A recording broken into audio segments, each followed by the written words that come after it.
Selamat datang di channel Indah Kirana, channel tentang alur cerita anime Donghua. Yang suka dengan alur ceritanya, jangan lupa subscribe ya guys, biar gak ketinggalan alur cerita menarik selanjutnya. Tanpa banyak bicara lagi, mari dengarkan alur ceritanya. Semoga terhibur. Bab ke-341, Kota Tanah Liar Kuno, Serikat Alkemis. Pada saat ini, Xiaoyan dan kelompoknya sedang duduk di aula besar. Di luar aula, semua alkemis di Serikat Alkemis telah berkumpul. Semua orang menjulurkan kepala untuk melihat Xiaoyan di aula. Mata mereka dipenuhi dengan kegembiraan dan kegembiraan. Dalam 2 tahun ini, Serikat Alkemis telah menjadi jauh lebih kuat dari sebelumnya. Darah baru telah meletakkan fondasi yang baik untuk pengembangan Serikat Alkemis di masa depan. Sebagian besar dari mereka datang untuk Xiaoyan. Mampu mencapai prestasi hebat seperti itu di usia yang begitu muda sangat langka di antara para alkemis. Tentu saja, setelah orang-orang ini bergabung, mereka juga tahu tentang kematian Xiaoyan. Meskipun beberapa orang pergi dengan kecewa, mereka yang bertahan juga merupakan elit. Kematian Xiaoyan tampaknya telah menjadi ujian bagi Serikat Alkemis untuk membuang ampas dan mengekstrak esensinya. Di aula, Xiaoyan dipaksa duduk di kursi utama. Itu seharusnya kursi Guli. Tetapi Guli bersikeras agar Xiaoyan duduk di sana dan menghancurkan semua kursi yang kosong. Xiaoyan tidak punya pilihan selain duduk. Dasar bocah nakal. Dulu ketika bajingan tua Wei masih ada, dia akan memanfaatkan ketidakhadiran kita untuk duduk di sana. Kamu, di sisi lain, tidak mau duduk bahkan jika aku memaksamu. Guli memutar matanya ke arah Xiaoyan dan memarahinya sambil tersenyum. Setelah kata-katanya terdengar, beberapa orang di aula langsung tertawa terbahak-bahak. Suasana tegang kembali menjadi suasana santai yang bisa ditanggung semua orang. Xiaoyan tersenyum masam tak berdaya saat mendengar ini. Dia menatap Guli dan menyadari bahwa raut wajah Guli sudah pulih. Di bawah pengaruh pil obat kelas kaisar, meskipun tidak cukup untuk memulihkan kekuatan tubuhnya dengan cepat, pil itu mampu menekan luka-luka di tubuhnya untuk sementara waktu. Hal ini membuat Guli merasa jauh lebih baik. Selanjutnya, selama dia memurnikan pil obat yang tersisa di tubuhnya, Guli yakin bahwa kekuatan di tubuhnya akan pulih dalam waktu kurang dari sebulan. Setelah mengobrol dengan Xiaoyan sebentar, Guli akhirnya mengalihkan pandangannya dan menatap Luo Jin yang duduk di seberangnya. Dengan penglihatannya, dia secara alami dapat mengatakan bahwa pemuda di hadapannya jelas bukan seseorang yang dapat dibandingkan dengan orang biasa. Setidaknya, kekuatannya sebagai setengah kaisar bela diri bintang 8 tidak jauh lebih lemah darinya sendiri. Berbicara tentang ini, bakat kultivasi pemuda di depan mereka bahkan lebih mengerikan daripada Xiaoyan yang mereka kenal. Yang terpenting adalah bahwa pemuda di depannya ini tampaknya memiliki hubungan yang luar biasa dengan Xiaoyan. Orang macam apa yang Xiao ini? Bonekanya mengerikan dan hewan peliharaannya menantang surga. Mengapa bahkan teman-temannya adalah orang-orang yang gila kultivasi? Sudut mulut Guli berkedut sedikit karena dia terkejut tanpa alasan. Haha. Aku begitu fokus mengobrol dengan Yan Xiao sehingga aku hampir melupakan teman ini. Haha, kuharap kau tidak menyalahkanku. Guli menarik pikirannya dan bertukar pandang dengan Cilin, yang juga melihat Luo Jin. Baru saat itulah Guli tersenyum meminta maaf pada Luo Jin. Melihat ini, Luo Jin juga tertawa dan berkata sambil tersenyum. Haha, tidak apa-apa. Kakak Yan Xiao telah menghilang selama 2 tahun. Sekarang dia muncul lagi. Tidak dapat dihindari bahwa aku ingin mengobrol dengannya. Belum lagi kamu.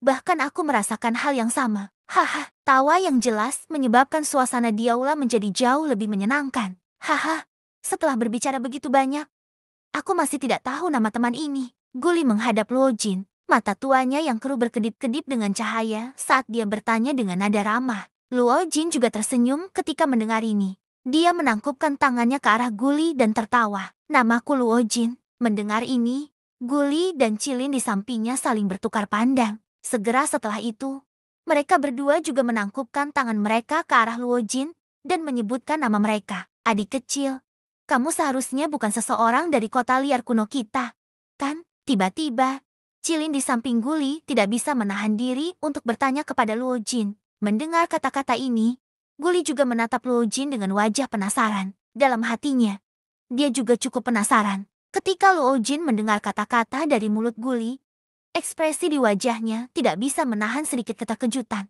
Segera, sudut mulutnya terangkat menjadi senyum lembut. Tatapannya berbalik dan menatap Xiaoyan. yang saat ini sedang duduk di kursi utama dan dengan paksa menahan senyum dari sudut mulutnya saat dia melihat beberapa dari mereka. Kalau begitu katakan padaku, apakah aku termasuk seseorang dari kota kuno yang liar atau tidak? Guli dan Cilin sedikit mengangkat alis mereka ketika kata-kata ini terdengar. Sebelum mereka bisa bereaksi terhadap arti kata-kata ini, Xiaoyan, yang duduk di kursi utama, tiba-tiba terdengar suara Ci. Wajahnya memerah saat dia tertawa terbahak-bahak. Hahaha, setelah tertawa cukup lama, sampai perutnya sakit karena tertawa, Xiaoyan akhirnya berhasil berhenti tertawa dengan susah payah. Setelah itu, dia mengangkat pandangannya dan melihat tatapan aneh yang diarahkan Guli dan Cilin ke arahnya. Tatapan itu membuat orang merasa aneh di dalam hati. Xiaoyan menarik napas dalam-dalam 2 kali dan menyeka air mata emosional di sudut matanya. Setelah itu,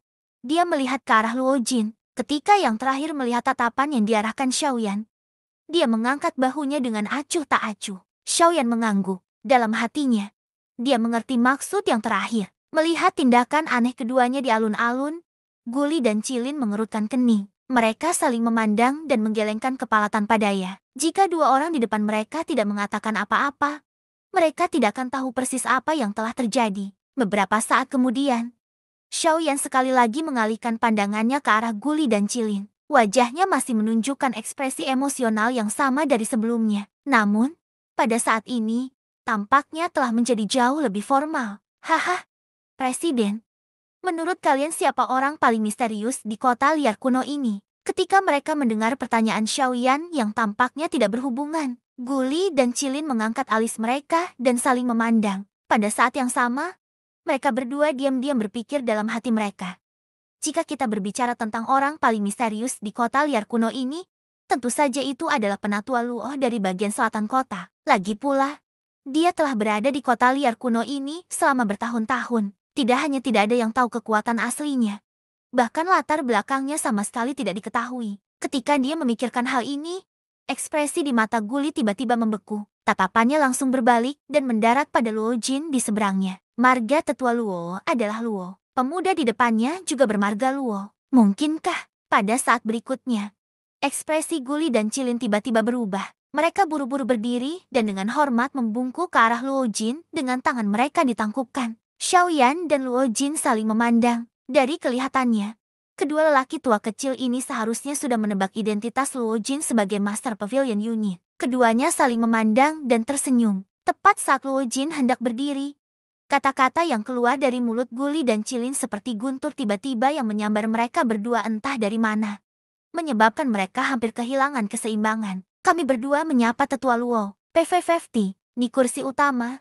Xiaoyan tersenyum sambil meminum seteguk teh harum. Segera setelah itu, dia sangat terkejut dengan kata-kata yang tiba-tiba dan mengejutkan itu, sehingga dia meludahkannya dengan suara PV50. Saat Xiaoyan meludahkan tehnya, suasana di aula menjadi canggung dalam rentang waktu beberapa tarikan napas yang singkat. Xiaoyan tanpa sadar mengerutkan bibirnya dalam hatinya. Dia benar-benar tidak menyangka bahwa kedua lelaki tua kecil di depannya ini benar-benar akan memikirkan pertanyaannya dengan cara yang berbeda. Terlepas dari betapa misteriusnya identitas Old Luo, setidaknya dia pernah bertemu dengannya sebelumnya. Bagaimana mungkin Luo Jin muda di depannya adalah seorang lelaki tua dengan wajah penuh kerutan dan rambut putih seperti tetua Luo. Setelah batuk beberapa kali dengan keras, Xiaoyan buru-buru mengangkat kepalanya dan secara kebetulan bertemu mata dengan Luo Jin. Keduanya saling memandang dengan cemas. Sesaat kemudian, mereka tidak bisa menahan tawa terbahak-bahak. Adegan ini menyebabkan ekspresi Guli dan Cilin menjadi sangat canggung. Pada saat ini, mereka tidak perlu mengatakan apa-apa lagi untuk mengetahui bahwa penilaian mereka sepenuhnya salah. Tetapi karena memang begitu, siapakah pemuda dengan nama keluarga Luo di depan mereka ini? Tentu saja, Guli dan Cilin tidak bisa tidak menebak siapa Luo Jin bagi tetua Luo. Lagi pula, bahkan jika dia bukan tetua Luo, berdasarkan nama keluarganya dan kultivasinya yang menantang surga, kebanyakan orang akan berpikir bahwa Luo Jin adalah keturunan tetua Luo. Tentu saja, ini adalah kebenaran. Namun, Luo Jin tidak bermaksud memberitahu mereka tentang hubungannya dengan tetua Luo. Sesaat kemudian, beberapa orang yang hadir menenangkan emosi di dalam hati mereka dengan susah payah. Baru kemudian Xiaoyan perlahan mengangkat matanya yang hitam pekat dan dalam. Tatapannya menatap Guli dan Cilin di bawah. Mengingat kejadian tadi, Sudut mulut Xiaoyan tak bisa menahan diri untuk tidak berkedut sedikit. Dia ingin tertawa terbahak-bahak di dalam hatinya. Setelah menenangkan dirinya, ekspresi Xiaoyan kembali normal. Kemudian, dia perlahan tersenyum dan berkata, "Kamu mungkin tidak percaya, tetapi dia sebenarnya adalah Master Pavilion Yunin." Bab 342. Ketika Xiaoyan dan Luo Jin meninggalkan persekutuan alkemis, langit sudah berangsur-angsur menjadi gelap. Hari sudah berakhir. Pavilion Yunin. Xiaoyan dan Luo Jin duduk berhadapan. Luo Jin dengan hati-hati mengamati Xiaoyan, dan yang terakhir juga mengamati Luo Jin dengan tatapan yang sama. "Ceka-ceka. Aku benar-benar tidak tahu bagaimana kamu berkultivasi. Dalam waktu kurang dari 2 tahun, kekuatanmu telah melonjak dari Kaisar Setengah Beladiri Bintang 3 menjadi Kaisar Setengah Beladiri Bintang 5 dengan kecepatan kultivasi yang begitu menakutkan. Aku khawatir bahkan di wilayah tengah, tidak banyak orang yang dapat dibandingkan denganmu." Tatapan Luo Jin tertuju pada Xiaoyan. Tatapannya seolah-olah dia sedang menatap harta karun, dan ekspresinya dipenuhi dengan keterkejutan. Mendengar kata-kata Luo Jin, Xiaoyan menggelengkan kepalanya dan tersenyum tipis. Dia mengangkat bahunya, mengangkat pandangannya, menatap yang pertama, dan mendesah pelan.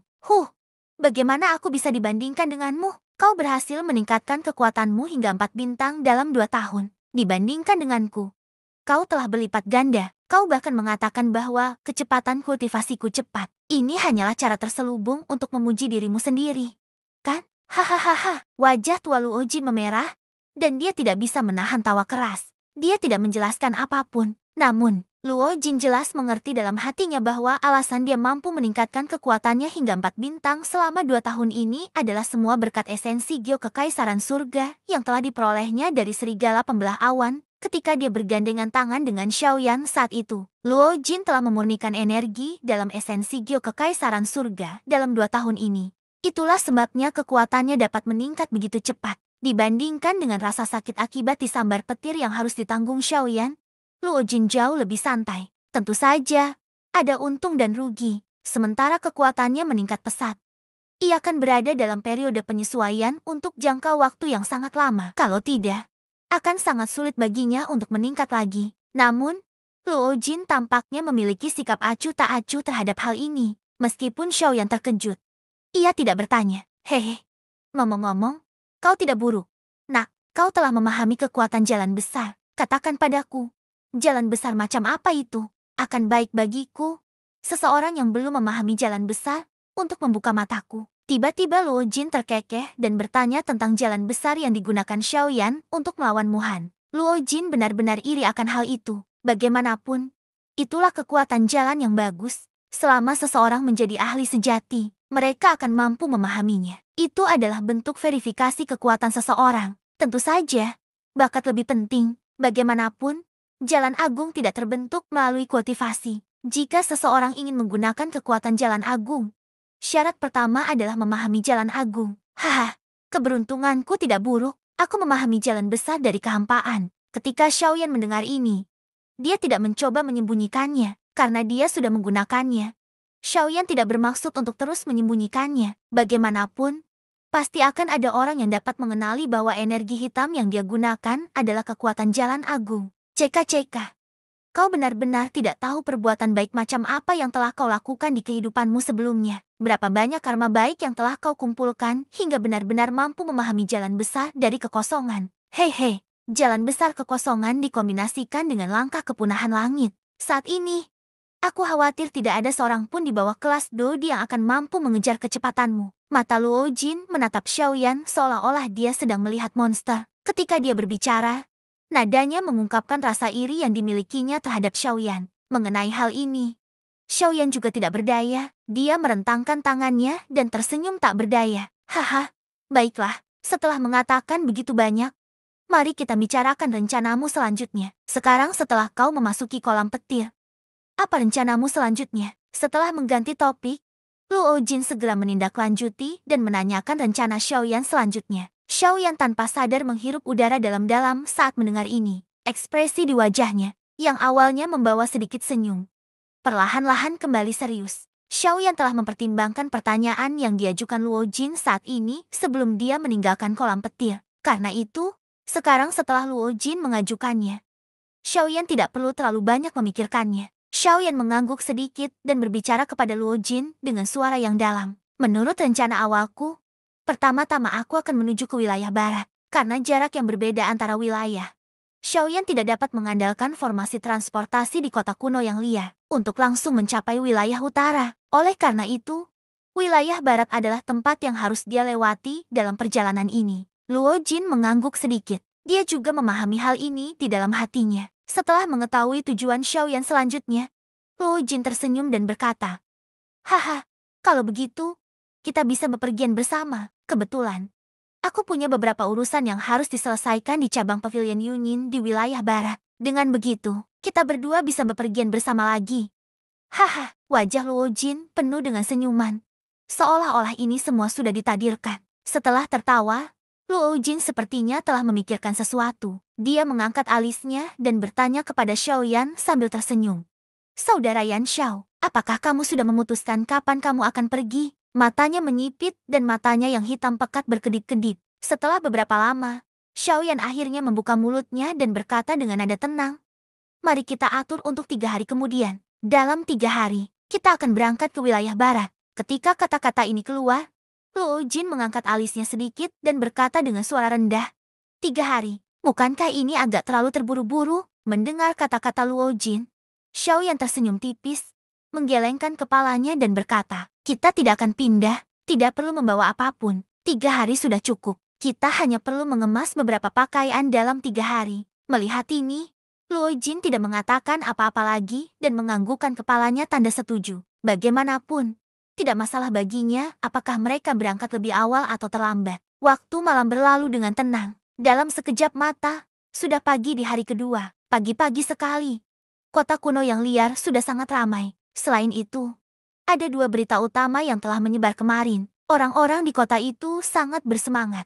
Berita pertama adalah bahwa Yan Xiao, yang menghilang 2 tahun lalu, telah kembali hari ini. Dalam 2 tahun, kekuatannya telah meningkat dari Kaisar Setengah Beladiri Bintang 3 menjadi Kaisar Setengah Beladiri Bintang 5. Ketika berita ini menyebar, seluruh hutan belantara segera menjadi ramai. 2 tahun lalu, Xiaoyan telah mengalahkan Kaisar Setengah Beladiri Bintang 7 dengan kekuatan Kaisar Setengah Beladiri Bintang 3. Dia bahkan tidak terkalahkan ketika menghadapi Kaisar Setengah Beladiri Bintang 8. Lalu, 2 tahun kemudian, bukankah Yan Xiao, yang kekuatannya telah mencapai Kaisar Setengah Beladiri Bintang 5, akan menjadi lebih menakutkan? Ketika berita ini baru saja menyebar, tentu saja, dalam waktu kurang dari setengah hari, berita lain yang mengejutkan seluruh kota kuno yang liar sekali lagi tersebar. Meskipun menjadi salah satu dari 2 penguasa gurun, Muhan sebenarnya telah dipukuli oleh Xiaoyan sampai dia tidak lagi menyerupai manusia. Meskipun Muhan adalah setengah di bintang 9, dia tidak memiliki kekuatan apapun di hadapan Xiaoyan. Martabat seorang setengah di bintang 9 bagaikan anjing jerami. Namun, tepat ketika semua orang mengira bahwa ini semua adalah berita tentang Xiaoyan, hanya dalam 1 hari, gurun sekali lagi diguncang oleh berita lain. Di pegunungan abu-abu di luar kota kuno, seseorang telah melihat seorang pria berpakaian hitam berhadapan dengan tekanan Do di sendirian dan bertahan selama seharian. Setelah berita ini menyebar, tatapan semua orang di kota kuno yang liar tertuju pada Xiaoyan, yang tidak mengucapkan sepatah kata pun. Dalam waktu 2 hari yang singkat, dia tidak hanya kembali dengan cara yang hebat, dia juga memecahkan rekor Muhan yang sudah lama tidak dapat dipecahkan oleh siapapun. Menghajar Muhan dengan kejam, menjadi salah satu dari 2 tiran di hutan belantara, melawan tekanan Do di sendirian dan memecahkan rekor Muhan yang hanya bertahan setengah hari. Kedua hal ini benar-benar tamparan di wajah Muhan. Kepulangan Yan Xiao menyebabkan kegemparan di kota, bahkan langit pun berubah warna karenanya. Bab 343. Sementara masalah Xiaoyan telah menyebabkan keributan di alam liar kuno, Xiaoyan saat ini sedang duduk di sebuah restoran kecil yang tidak mencolok, minum sendirian. Tentu saja, untuk menghindari masalah yang tidak perlu, Xiaoyan tidak punya pilihan selain mengenakan topeng yang terbuat dari bahan khusus. Topeng ini berbeda dari topeng biasa. Topeng ini tidak hanya dapat menyembunyikan aura seseorang, tetapi bahkan seorang kaisar semu akan merasa sulit untuk membedakan apakah topeng itu asli atau palsu. Xiaoyan sedang duduk di dekat jendela. Dari sini, dia bisa melihat 2 lantai Pavilion Yunin.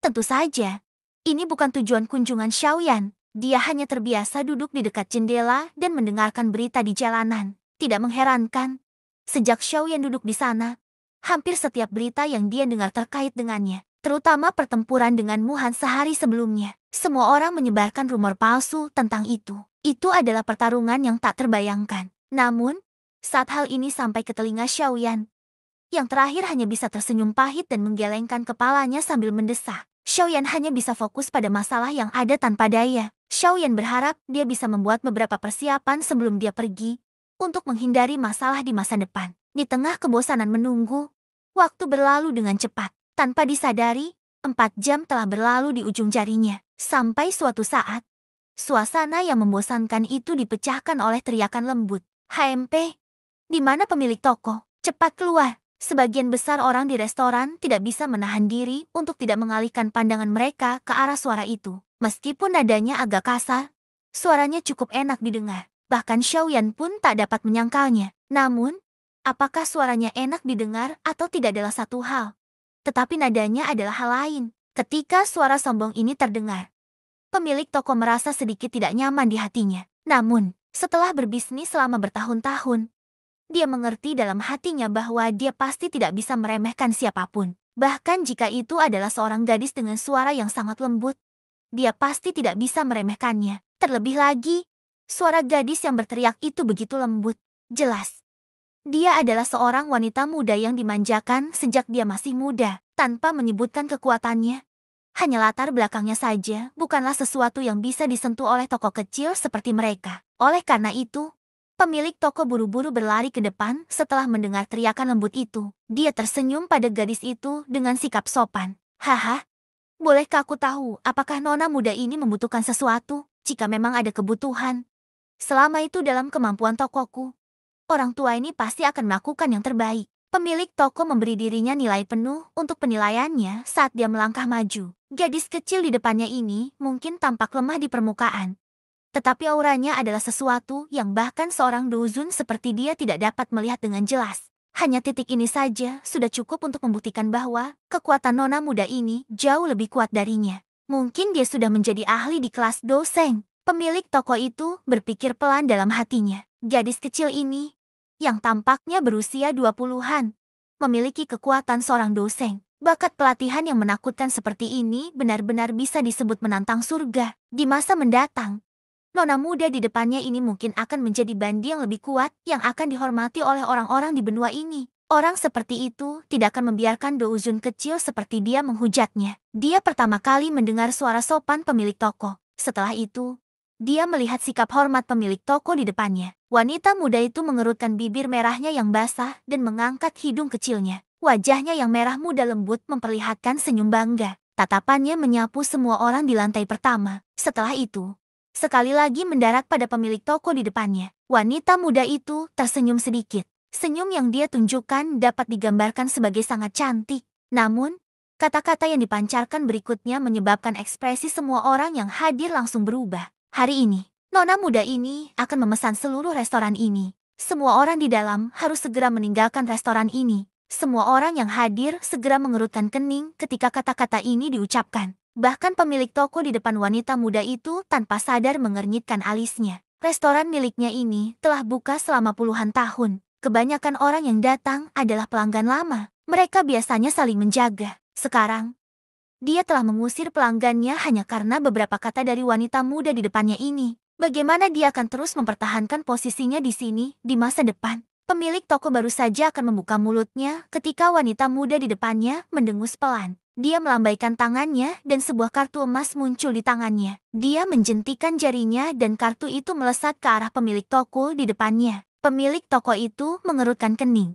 Namun, dia tetap menerima kartu emas yang terbang ke arahnya. Kartu emas itu baru saja masuk ke tangannya ketika suara manja wanita muda itu sekali lagi dipancarkan. Ada 30.000 koin ling di kartu emas ini. Itu sebanding dengan pendapatan toko kecilmu selama 2 tahun. Mulai sekarang, restoran ini akan dipesan oleh wanita muda ini. Semua orang yang ada di dalam, keluar. Mata wanita muda itu menyapu semua orang yang hadir. Ekspresi pemilik toko di depannya berganti-ganti antara hijau dan putih. Nona muda, saya khawatir toko kami tidak dapat menyetujui permintaan Anda. Setelah waktu yang lama, Pemilik toko mengangkat kepalanya dengan ekspresi serius dan menatap wanita muda di depannya. Ada ketegasan yang dalam dalam kata-katanya. Ini juga membuat sekelompok pelanggan di belakangnya saat ini berseru dalam hati mereka. HMP, wanita muda ini hanya meminjam restoranmu selama sehari. Orang tua, jangan begitu tidak tahu malu. Dengan teriakan halus, wajah cantik wanita muda itu menunjukkan sedikit ketidaksenangan. Tubuhnya yang halus bergetar. Dan aura mengerikan milik pembangkit tenaga listrik setengah santo menyapu semua orang di lapangan dalam sekejap. Melihat ini, ekspresi semua orang berubah drastis. Mereka tidak menyangka bahwa wanita muda yang tampaknya lemah di depan mereka ini sebenarnya adalah pembangkit tenaga listrik setengah santo. Melihat ekspresi yang berubah dengan cepat di wajah semua orang, wanita muda itu tidak bisa menahan senyum puas di wajahnya. Bakat kultivasinya selalu sangat dipuji oleh kakeknya. Pada saat ini, ketika dia melihat orang-orang ini mengungkapkan ekspresi seperti itu karena dia, rasa bangga segera melonjak di dalam hatinya. Aura biasanya sebagai seorang wanita muda benar-benar terungkap. Dia mendengus dengan nada yang tidak teratur. Tubuh halus wanita muda itu bergetar. Dan aura mengerikan yang menyebar menjadi lebih tirani. Tiba-tiba, semua orang di lapangan, termasuk pemilik toko, memiliki ekspresi serius di wajah mereka. Tubuh mereka juga tidak terkendali. Mereka setengah berlutut di tanah dengan keras, dan keringat dingin terus menetes dari dahi mereka. HMP, jika seekor harimau tidak menunjukkan kekuatannya, apakah Anda benar-benar berpikir wanita muda ini adalah kucing yang sakit? Wanita muda itu meletakkan tangannya di pinggulnya. Dengan senyum dingin, dia melihat semua sosok yang setengah berlutut di tanah di lapangan. Dia tertawa meremehkan. Saat suaranya jatuh, wanita muda itu berjalan di depan pemilik toko. Dengan ekspresi genit, matanya yang cerah dan indah menatap pemilik toko di depannya. Dia bertanya lagi, "Apakah kamu bersedia sekarang?" Pemilik toko menopang tubuhnya dengan susah payah, tetapi dia masih berjuang untuk menggelengkan kepalanya. Wanita muda itu sedikit mengernyit, dan ekspresi di wajah cantiknya menjadi semakin tidak senang. Setelah beberapa napas,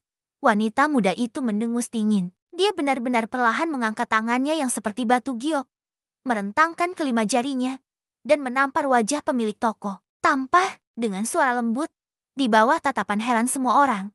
Pergelangan tangan seputih salju itu akhirnya berhenti di udara beberapa inci dari wajah pemilik toko. Pada saat ini, seorang pemuda berjubah hitam berdiri di samping pemilik toko. Telapak tangannya yang putih dan kuat mencengkeram pergelangan tangan wanita muda itu dengan kuat seperti penjepit besi. Kekuatan gadis kecil ini tidak begitu hebat, tetapi dia tidak menunjukkan belas kasihan. Aku benar-benar tidak tahu keluarga mana yang membesarkannya. Dia benar-benar sangat kasar dan tidak masuk akal. Saat pria itu muncul, suaranya yang jernih dan dingin perlahan terdengar. Bersambung ke bab selanjutnya.